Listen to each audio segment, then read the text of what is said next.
سورہ نمل آیت 15 اعوذ باللہ السمیع العلیم من الشیطان الرجیم بسم اللہ الرحمن الرحیم وَلَقَدْ اور تحقیق آتَيْنَا ہم نے دیا، ہم نے عطا کیا داؤدا و سلیمان داؤد اور سلیمان کو علم وقال الحمد للہ الذی اور انہوں نے کہا ساری کی ساری تعریفیں اللہ کے لیے، اللہ وہ ذات ہیں الذی فضلنا جس نے فضیلت دی ہمیں اعلیٰ پر کثیر من عبادہ اپنے بہت سارے بندوں میں سے، عبادہ المؤمنین مؤمنین ایمان والوں میں سے، ساری کی ساری تعریفیں اس ذات کے لیے ہیں جس نے ہمیں اپنے بہت سارے یعنی کثیر بندوں میں سے ہمیں فضیلت دی اور ہمیں کیا دیا۔ اب وہ انہوں نے مانگا کیا یا انہوں نے چاہا کیا، اللہ نے ان کو کیا عطا کیا، وہ تھا علم۔ اب اس قرآن میں آپ کامیاب لوگوں کا، انعام یافتہ لوگوں کا آپ تذکرہ پڑھیں گے، سنیں گے، ان کے نام آئیں گے ناموں کے ساتھ۔ اب کوئی ایک ثابت کریں جو دنیا کی تعمیر، ترقی، مال، اسباب، عہدوں کے حساب سے جس کا تذکرہ کیا جاتا ہو، کوئی ایک مثال اگر کسی کو یاد ہو تو رہنمائی کے لیے وہ بتائے کہ کوئی ایک مثال ہے کیا؟ کن لوگوں کو اللہ نے انعام یافتہ قرار دیا ہے، کامیاب قرار دیا ہے، فضیلت والا قرار دیا ہے۔ ہمیں دیکھیں، آپ کسی بھی اگر کوئی کتاب پڑھتے ہیں، کوئی تذکرہ پڑھتے ہیں کسی لحاظ سے، کسی شخصیت کا جس پر وہ کتاب لکھی جائے، تو اس کے گرد ساری باتیں اس کی کامیابیوں کے حوالے دیے جاتے ہیں۔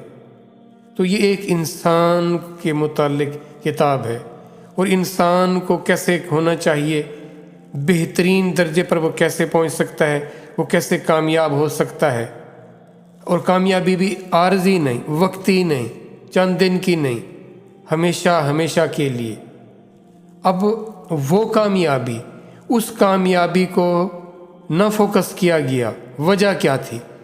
وجہ یہ تھی کہ آپ اس کے علاوہ اور بہت ساری چیزیں لے کر آ گئے، اس عارضی دنیا کی اور عام لوگوں کی، خاص لوگوں کی بات نہ کی گئی۔